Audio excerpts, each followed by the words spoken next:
Another LA Times story comes out and says only 13% of the homes that were burned down in the LA fires, 13% have been permitted, not completed, not rebuilt, but permitted to start construction. This is going to take longer than forever.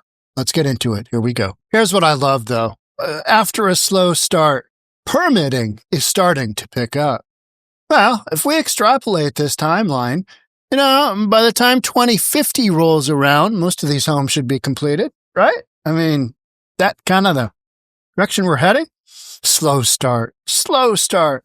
Rebuilding of homes destroyed in January LA wildfires has had a slow start. The permitting rates picked up in December. Around 12 to 13% of homes in Altadena and the Pacific Palisades have received rebuild permits. This is one thing that we talked about right from the get-go, is the permitting process in California is just, and in most big blue states because of overregulation. You've just put on too many things.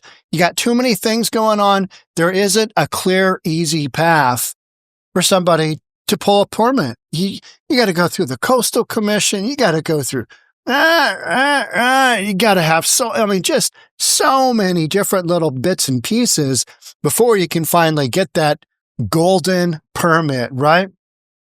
12 to 13% of homes, a rate roughly half that of Santa Rosa, another community significantly impacted by fire in recent years.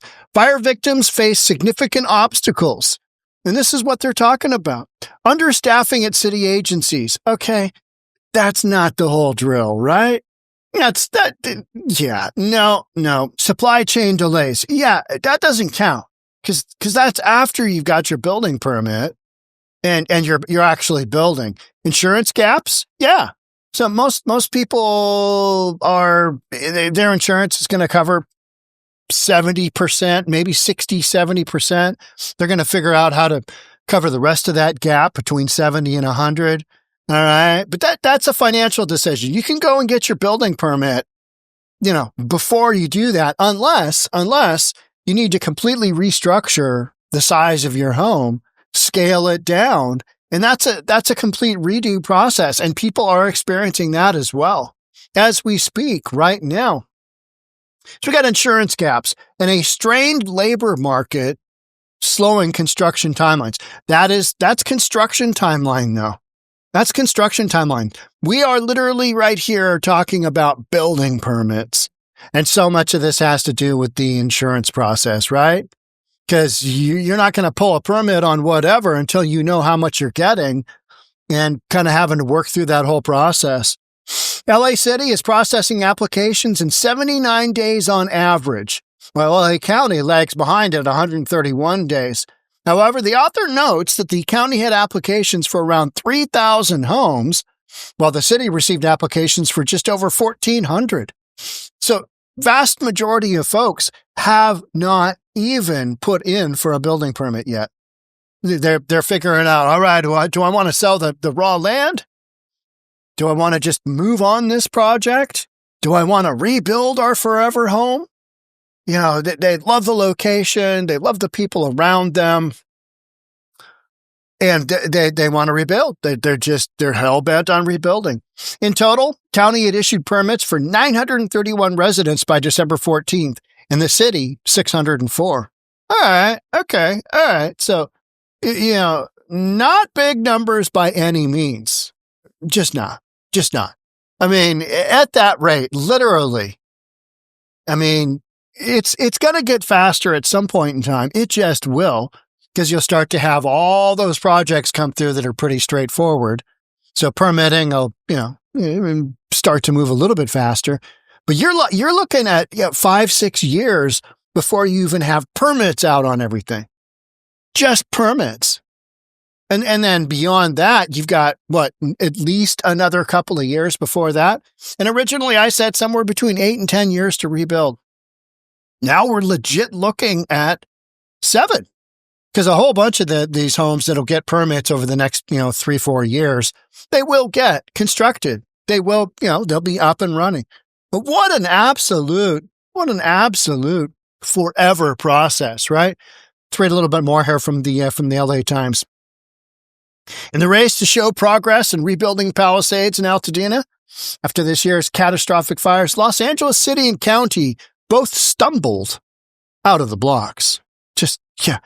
Didn't they stumble into the blocks by having city leadership and governor that they do? I mean, it kind of looks that way, especially with what LA's got going on as far as, maybe the fire department, cleaning up some of the small little details like, hey, that fire that was set as arson, you guys didn't finish that off. And yet, bunch of information. We'll get to it. Despite initiating procedures to speed the rebuilding process, both city and county have faced backlash from fire victims who complain of being slowed by stifling bureaucracy. And that's what we said was going to slow this whole bad boy down, right? Just a bunch of nonsensical, completely unnecessary bureaucratic process that nobody really needs except for the bureaucrats because it's job security. Hey, you didn't do that. You didn't put this on your permits and your plans. Okay, so we're going to skip down to North Complex fire, which was only 5% rebuilt. It followed a pattern. It took 7 to 9 months for the first house to be completed. We're going to talk about that too. It's a good one. Development rose from there and reached its monthly peak between the second and third year. Okay, all right. So we're gonna see an upward swing in things, and then we're gonna have a point of diminishing return between the second and third year. Things will kind of level off, and it'll be like what it is. It is. By year 4, progress dropped significantly. All right. Well, in year 1, progress hasn't really ramped up because only one home, one ADU, one DADU, I think, and one home have been finished. But it's a marathon sprint, said Andrew Rumbach, a senior fellow at the Washington-based Urban Institute, where he studies disaster response. It's going to take a really long time, and it's going to be really intense for a very long time. Let's see. Long time, intense, really long time. Okay, got it. And so, a lot of folks are asking, well, what is the mayor and what's the governor doing to make this go faster? And in typical California fashion, here's what they're doing. LA's mayor, a Palisades recovery marked by missteps, reversals, and delays. For LA's mayor, that's what she's got going on. Doesn't sound good, does it? Since the Palisades fire, Karen Bass has announced recovery strategies with fanfare. And yet, only 13% of the homes damaged by the fires have been issued building permits. 13%. Only for them to be delayed or abandoned altogether. Critics say the mayor's missteps have undermined public confidence in the rebuilding process. Did we have any? I don't think there was any confidence in the building, rebuilding, whatever it is process in California. I mean, this is about what you would expect, right? This is about what you would expect. Not even a fifth of the homes issued a building permit after a year, after a full 365. Now, what a lot of folks are going to say is, yeah, but Sean, they go in stages. First one is they had to clean up. All right. Okay. Yep, that's true. But you should be at a bunch more than 13% with the scale of this rebuilding process. Because at some point in time, you can't have 8,500, individual contractors all going at once. It's going to be spread out over so much time. Bass said the recovery is moving at lightning speed. Okay. All right. Lightning speed relative to time warp on Star Trek. Okay. Remember when in Star Wars, when the Millennium Falcon made the light jump to whatever, and it was real rocky. It was just, they didn't know if they're going to make it. They didn't know what was going to happen. That, Han Solo had done it many, many, many times, but the Wookiee, just he was all worked up. Yeah. Well, anyway, lightning speed. Okay. In part because of emergency orders that slashed permitting times. It doesn't feel like this is slashing permitting times, does it? No. In her State of the City address in April, called for a law exempting fire victims from construction permit fees. All right. But there is nothing that these folks can do to really speed up this process. Just like there is nothing folks in Washington State or Oregon or California can do to make things more affordable. It's already here. The process in California, it is what it is. And so constituents just have to work through it there. And it's going to take forever.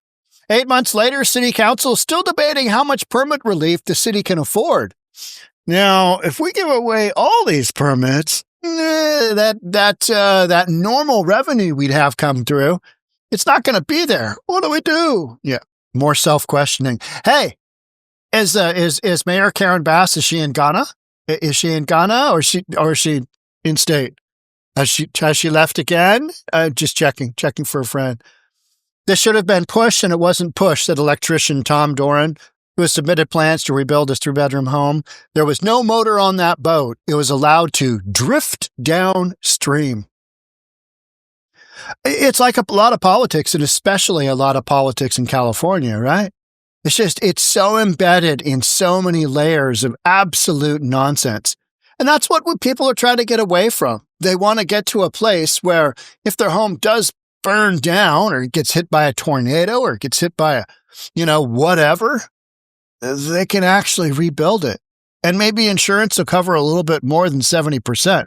But let's not get greedy, right? Those insurance companies. Since the January 7th fire destroyed thousands of homes, Bass has been announcing recovery strategies with great fanfare, only for them to get bogged down in the details or abandoned altogether. Yeah, here's an example of just nonsense. Karen Bass called for removal of traffic checkpoints around the Palisades, only to reverse course after an outcry over public safety. Hey, this isn't going to work.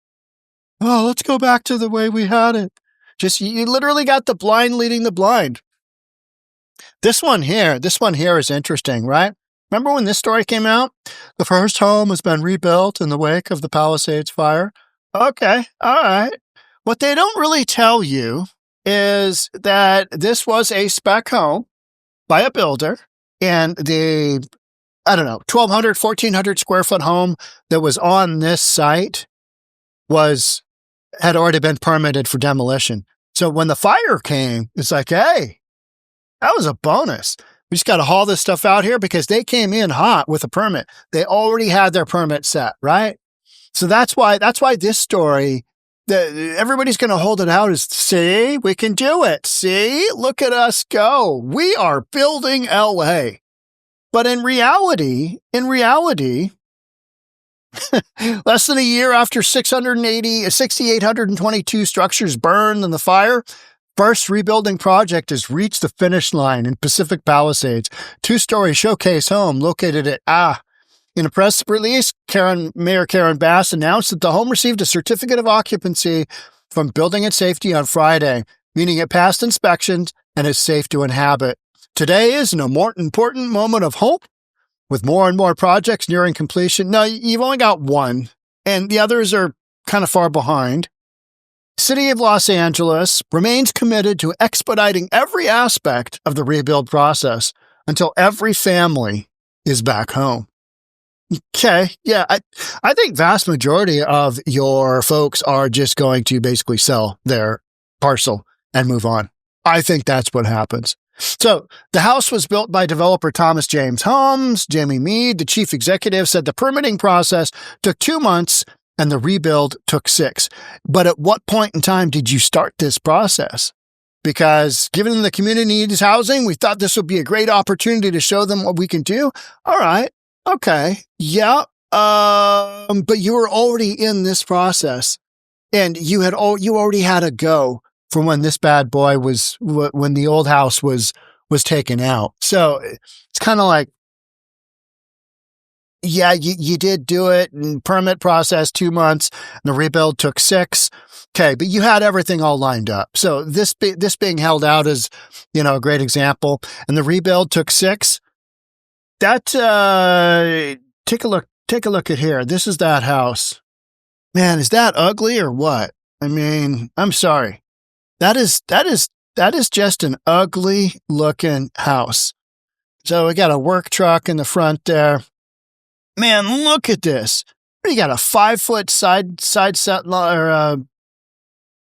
setback. Just terrible. Okay, we got a pool in the back, and we got a little bit of a yard here. But this bad boy is just long and rectangular and boring. Just about as easy a build as you're going to get. We've got a little bit on the front. I mean, not much. So you got rectangle here, rectangle, and it goes all the way through the home. So big house, 4,000 square feet in excess, but just a massive long box. And this is not representative of most homes that you're going to find in California being rebuilt right now. So here's the big story. This is kind of the big story. This is Firegate, which is Palisade fire victims claim a state park official restricted efforts to fight earlier blaze. This is the story that keeps coming up. Hey, you didn't put out the fire that was set by an arsonist on January 1st. You didn't allow that to be completely put out. And you had a state park official there, and then you denied you had it there. Just a whole bunch of bungling of the fire continues to the point where we're calling this Firegate. We're calling it Firegate because elected officials have decided that, we've got some liability with the way that the facts are currently being viewed through the lens of truth. It doesn't look good for the city of Los Angeles. It doesn't look good for officials involved in this. And so they're going in a different direction where you change the facts of how the fires actually went down. Because then you kind of, you wash over some important details that might lead one to believe in a court of law that the city of Los Angeles had a lot more liability than it was led on to be believed by the public, right? So you got a whole bunch of stories like this. Lawyers representing the victims of Palisade Fire seeking to depose LA firefighters to shed light on allegations a California State Park official restricted how the LA Fire Department handled an earlier blaze that reignited into the deadly firestorm that destroyed thousands of homes. So you had that January 1st Lochman fire, right? You had firefighters out there. The firefighters failed to put the small brush fire out, and it came roaring back to life. So the state had somebody out there, and they said, yeah, don't worry about it. Don't worry. And the firefighters are going, no, we need to put this bad boy out. It's not done. It's okay. You guys can leave. It's all good. Okay. You say so. Out they go. Fire reignites, blaze. And now the city is allegedly, they're reconstructing, they're reimagining, they are rethinking the truth as it relates to these fires. Let's keep going here. And here's kind of the most recent one. This one went down within the last 10 days. Los Angeles Fire Department report on Palisades Fire was watered down. Records show watered down. Hey, it's not the way it happened. Oh, we've watered it down. We've roughed the rough edges off. It's all copacetic. It's something that we can all live with, and we can all continue to strive towards the reconstruction of Los Angeles.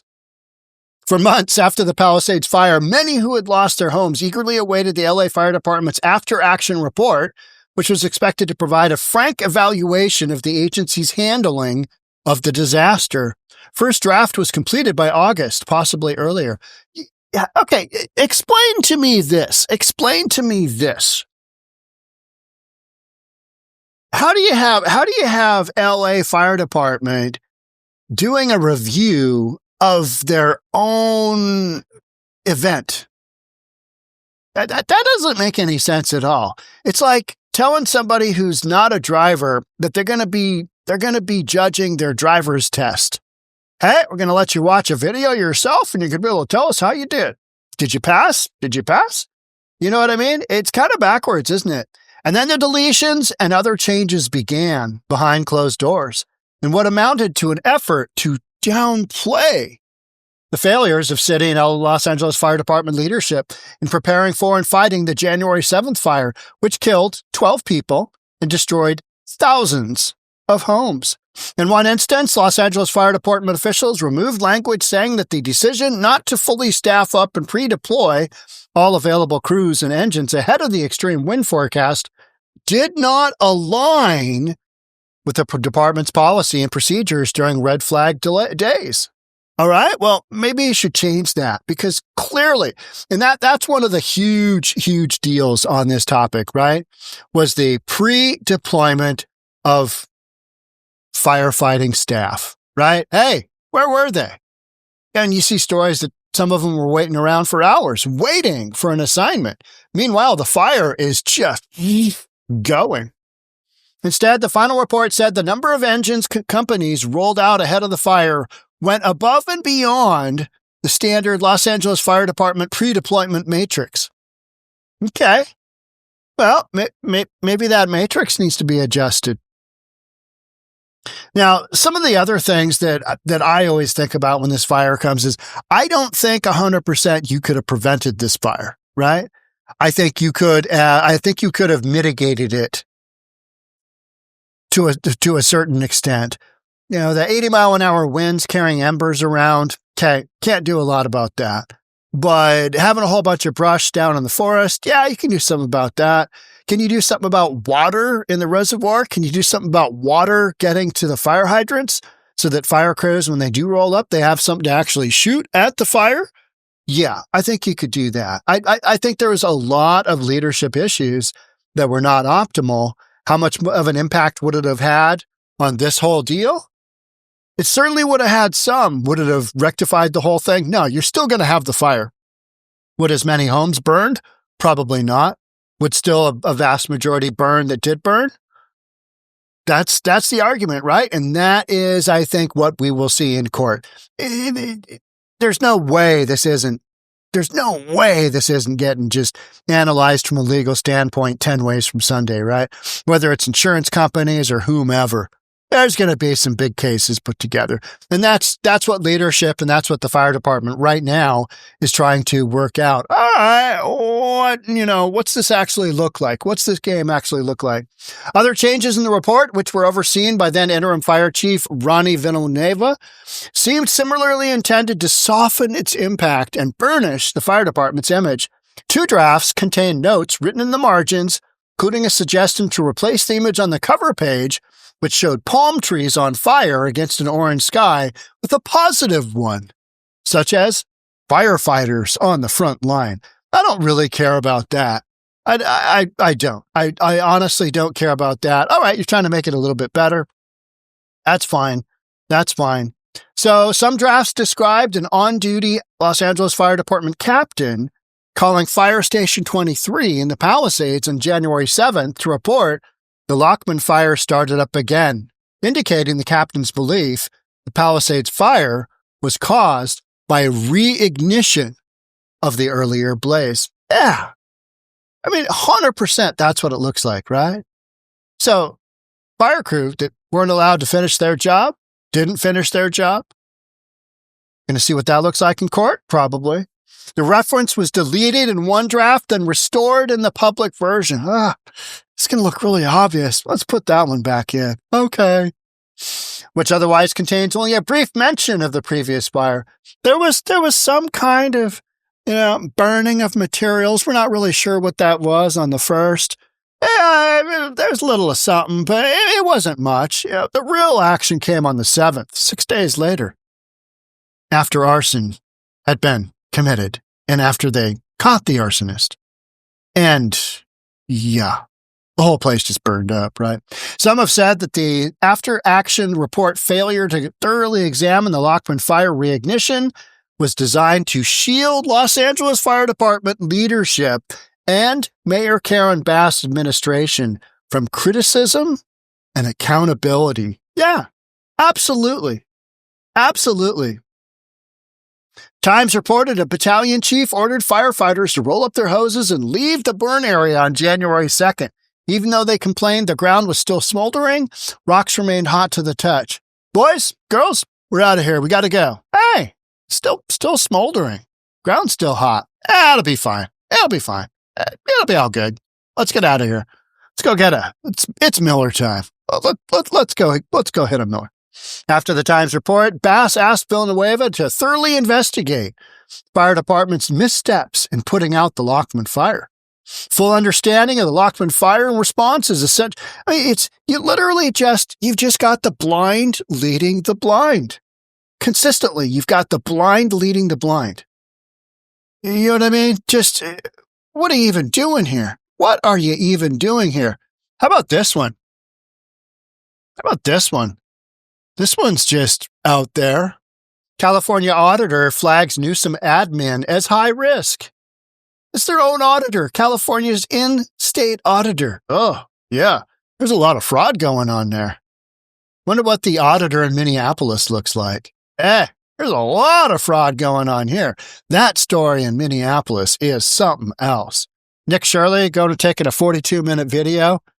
Hey, is there any children here? There's no children here. This place is certified for 99 kids. Hey, can you give me a health care quote?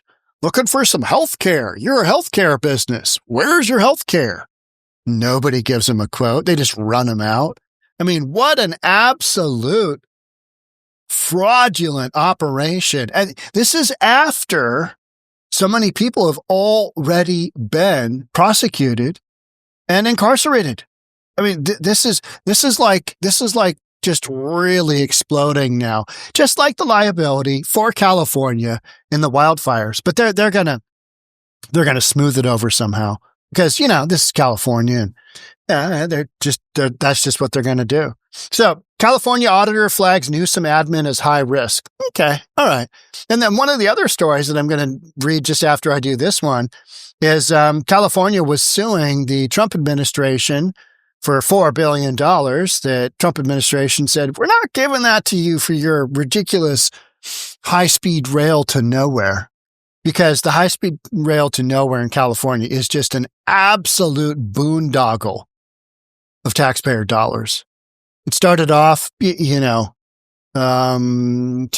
billion, 13 billion, it's worked its way up to 133 billion, 17 billion has been spent.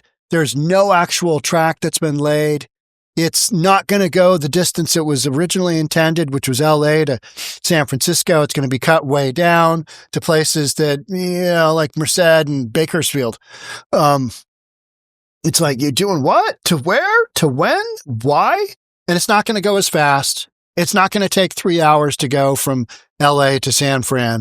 It's going to take a lot longer. So it's kind of like a regular train, except its build is a high-speed train.